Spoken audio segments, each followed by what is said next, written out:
Hey everyone, welcome back to a novel review book podcast. My name is Seamus and I'm the host. And if this is your first time joining me, thank you so much for tuning in. I hope you enjoy the show.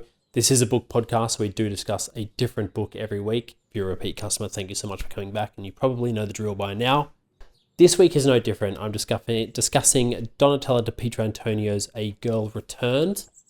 This is book number 2, month number 1, the second leg of the first stage of the World Book Tour. For those of you, if this is your first time joining and you don't know what that is, this year for 2025, I'm trying to diversify my reading a bit and travel to different countries, not literally because I'm not a bajillionaire, but every month for the 12 months, I'm going to go to a different country and read literature from that country, a male and a female author where possible. So it's 12 different countries. I'm trying to do countries that are lesser known or lesser traveled, I should say, in terms of my literary reading. I think I've sort of been pigeonholed throughout my life. I've sort of mostly focused on Western literature. So I've set my goal to do this World Book Tour, read a book from at least every continent, except for Antarctica, because I don't know how the literary scene is down there. But basically, I just want to go to every continent and just sort of get a sample. Reading 2 books from this country. This month is Italy, which is not too far from where I am now. So just sort of dipping the toe in to start, I guess you could say. I've read some Italian literature before, and of course I've done the first episode, The Moon and the Bonfires by Cesar Pavese. So this is the second book that I'm doing, the second and final book, and it was really, really nice. I'm going to talk about it in a moment, but first I just want to say a bit of housekeeping. If you would like to like and subscribe, I would greatly appreciate it. 5-star reviews also are really fantastic if you're listening to this podcast the more traditional way on Spotify or Apple Podcasts or wherever you get your podcasts from. But if you are on YouTube or something else, please click the duck in the corner, like and subscribe. I greatly appreciate it. It helps other people find the show. But for now, let's cut the nonsense and let's get on with the book.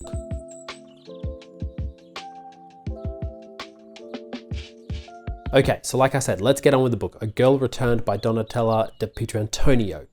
First, bit of housekeeping for the book itself. This is translated by Anne Goldstein. This is the Europa editions and it was published in 2017. Just in case you're thinking of getting this exact copy, just naturally because, it is a translated edition and I'm going to be reading some quotes and stuff like that. So I think it's just good to get that kind of stuff out of the way. That is the copy I am reading.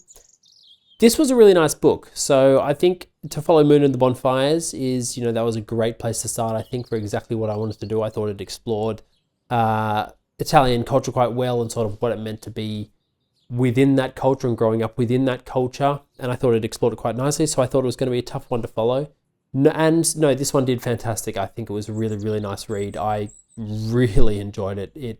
It wasn't too difficult in terms of it was a really dense book. It flowed really, really nicely.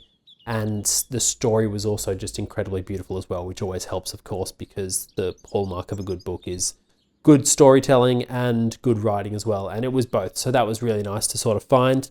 I think I should start off with an overview, I guess, so we know where we stand.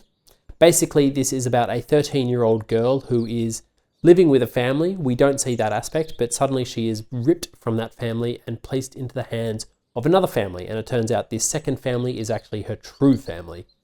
It turns out from a very young age, she was taken from her true family to be fostered by this family who now no longer want her. And she's obviously just learnt this at age 13. She doesn't know why she's suddenly been taken away from her now foster family and given back to her real family. She doesn't know why her family gave her up. She doesn't know why her family now wants her back. So it's all kinds of confusing. I hope you could keep up with that because that was a lot of one family, two family.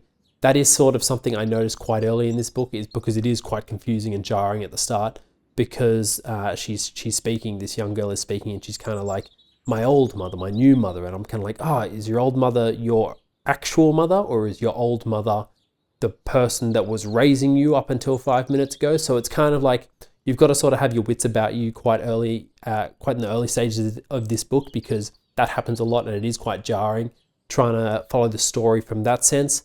But it is a really beautiful story and it sort of really captures the sense of, being 13 is confusing enough because you're just starting to go through puberty and starting to change and get all these hormones and stuff. And then capital, let's pile on top of that, and the people that have been raising you for your entire life are no longer your family, and they never were your true family. You're now with your true family, who are technically complete strangers to you.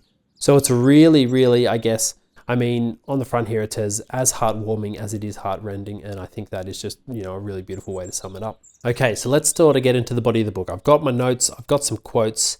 Let's start with the juxtaposition of the title. I think it's a really kind of comical title once you sort of understand the story. A girl returned, because she, of course, does not feel like she's returned, and of course it begs the question, was she returned in the sense that she was ever missing from this family? She doesn't really think so, because she doesn't recognize this family as her own family. These are technically strangers that she has never met, or she hasn't consciously met in the last 13 years of her entire life. So it's like this idea of a girl returned is really a girl has been ripped from her family and placed into the clutches of someone else. So I found that really kind of interesting, a nice juxtaposing title to sort of get us underway. I found myself asking a lot of questions about this book, sort of what makes a family, what constitutes a family, what makes us part of a family, because naturally she's grown up thinking that she's part of a different family, and what would that look like for you, and what would that feel like? And I think there's a lot of confusion quite early in this story, and probably almost up until 3/4 of the way through the book, there's a lot of confusion, not just for her, but also for the family as well, because there's this uncertainty how to act towards her as a sister. There's a lot of tension there. There's an older brother that takes a particular fancy to her, and she takes a fancy to him as well. And it's these kind of fractured relationships that really sort of define the novel, especially in the early stages, because no one really knows how to act. The family that she's returned to, her true family, are not exactly wealthy. They're actually quite poor. They're quite lower class. And so a lot of the other children, because there's quite a few other children, look on this newcomer with disdain, because, it's not the welcoming of this, fantastic, we've got a sister, we've got a new sister, this is really cool. It's, we've got another mouth to feed now, and that means I'm getting less food for myself, and we all have to work a little bit harder, and we sort of have to treat this new person with a level of respect because she's come from an upper class family, and she, handles life a certain way and deals with life a certain way and has grown up a certain way, and we haven't had that experience, and we haven't had that sort of money surrounding us. And now she's come back, and we've now got to sort of, I guess, give her some of our food. We've got to now supply her with food and clothes and a place to sleep. And so there's a lot of tension early on in the novel. One of the great tensions, I think, in this book is the mother and the daughter, because there's a lot of unspoken tension of, why did you give me up? And why did you give me up initially? Why did you give me up initially? And that's, sort of answered, and I'm not going to spoil that. But then why did my foster mother then give me back up to come back to you? And it's kind of like this whirlwind. You get the sense that this poor girl feels like she's almost in a washing machine, just going back and forth and around, because she's got this feeling at 13 years old that, no one really wants her. Her foster family doesn't want her anymore. Her actual family didn't really want her initially and don't really want her now. So there's just this complete smashing of emotions for this poor girl as she tries to navigate what the hell is going on, while also stepping down from quite a higher socioeconomic situation to a poorer one and trying to navigate that as well, and then going to a new school. And it's just kind of like this absolute washing machine of emotions going on. And that's sort of one of the more, I guess, beautiful aspects of this book. It's watching this girl sort of be thrust into this situation that she doesn't particularly want to be in, and find not only courage in her situation, but also her own identity, because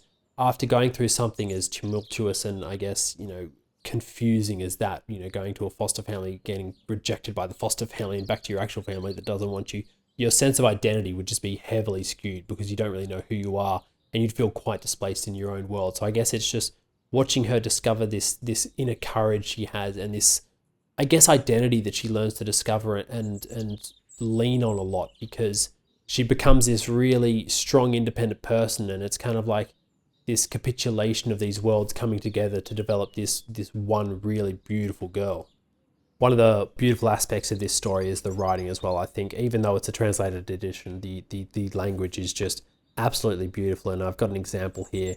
This is a quote, and it sort of really highlights the sharp and shifting nature of the text. Not so much the shifting nature in this actual quote, I should say, because this is just like quite a standard quote, but I'd say the text itself is generally quite sharp and shifts very quickly between sort of memory and the reality of the current situation. This is a memory itself, but I won't read the whole quote. But it goes, "And I saw him again one muggy afternoon, splitting wood for a neighbour who was stockpiling it for the winter. I'd gone down to get something in the garage and was captivated as, without his knowing, I watched him, absorbed by the effort, every blow of the axe accompanied by guttural sounds. In the rotations of his upper body, the muscles shone in the still crude light of the day. A stream of sweat descended along his spine and wet his shorts." And yeah, like, it's quite a visceral image you painted there, but it's also quite a beautiful one in it. That's an entire paragraph, and it just kind of really flows quite nicely, but it is also quite sharp and shifts quite quickly as well. So I really enjoyed the writing. I thought that really sort of made the story quite beautiful, because it just kind of flows, but it's incredibly sharp and it's incredibly sparse, and the chapters were incredibly short as well. Each chapter was 4, maybe 5 pages, and that's something else I noticed about this, which I'll speak about in a bit more in a second. But I mean, it was a beautiful book. I'm really glad I read it, actually. I thought it was, in fact, I'm going to say it was better than The Moon and the Bonfires. I thought it was perhaps a more straightforward read. I think sort of went into a bit more depth that I was looking for with these kind of stories, and I thought it was absolutely lovely. Donatella de Pietrantonio's A Girl Returned. I'm going to give this a 3.9 out of 5. I thought it was really nice. But before we finish with the actual story, I do want to actually touch upon some of the similarities I noticed between the two stories, because that was the sort of idea of this Book World podcast, is to see if there's any similarities. This, of course, isn't speaking for all Italian literature. This is just sort of a few things I noticed between the texts. Both books had a very strong sense of sort of class and the struggle and the identity within that class as well. The class sort of structure of the stories was very prevalent. I found, both stories concerned lower socioeconomic communities. These are just observations I made. Both stories were, one, a similar length, which is obviously I had complete influence over that. I picked them because they were relatively short. But the chapter structure of the stories was also incredibly similar, in that both books, all the chapters were only 4, maybe 5 pages long, and each chapter read as almost an individual short story, where they're sort of these little, almost pictures, these little worlds that are created, and then to get the overall sense of the story, you actually stitch them together yourself. So I found that really interesting, actually. That was probably my biggest takeaway, was that each chapter in each style of chapters in the two stories was very similar, in that they felt very individual chapters that sort of, you knit them together and you get a story. So I found that really interesting. And then I guess the last thing I really noticed was this idea of identity within something else. It's, in The Moon and the Bonfires, he's really trying to find his identity within the community, within the farm that he used to live in, and he sort of left it to try find out his own sort of identity. Whereas in this, she's trying to find her identity within her own family and develop relationships with her brothers and sisters and mum and dad. And it's that, she's lost her identity within what she thought was her perceived family, but they're not actually her family now. This is her new family. So it's trying to find identity within something else that I found was really quite strong in these stories. They were kind of like my key takeaways from Italian literature. I don't know if that's, of course, prevalent across all Italian literature. I'd have to read a lot more to speak to that with absolute confidence, but that was just sort of a few things I noticed between the two books. So I really love that. I really love that I've been to Italy and I can tick it off, because, it was a lot of fun. These were great books, and I think it's time to take flight. So where am I taking flight to? This month, or next month I should say, February, I am taking flight to Germany. I really wanted to do Germany because I found one good book on it, and I only say one good book because this was a book that actually made me want to go to Germany in the literature world. It's I Was There by Hans-Peter Richter, and I thought it looked really fascinating because Hans-Peter Richter himself lived through Nazi Germany, and he says he actually believed in sort of what the Nazi Germany, what the National Socialists were trying to do and achieve. So I thought that was a really interesting book because he very honestly explains how, he believed it, and he doesn't believe it anymore, thankfully. But it was very much I grew up in this world, and what did that look like? And I thought it'd be a really interesting story to do, to get that perception of being brought up in that world and believing it, and then sort of stepping outside the echo chamber and realizing you were completely wrong. So I thought that would be a really interesting book. I have read it and finished it. I'm very excited to do an episode on that. Germany, I really struggled to find a female writer, to the point that I technically didn't find a female writer.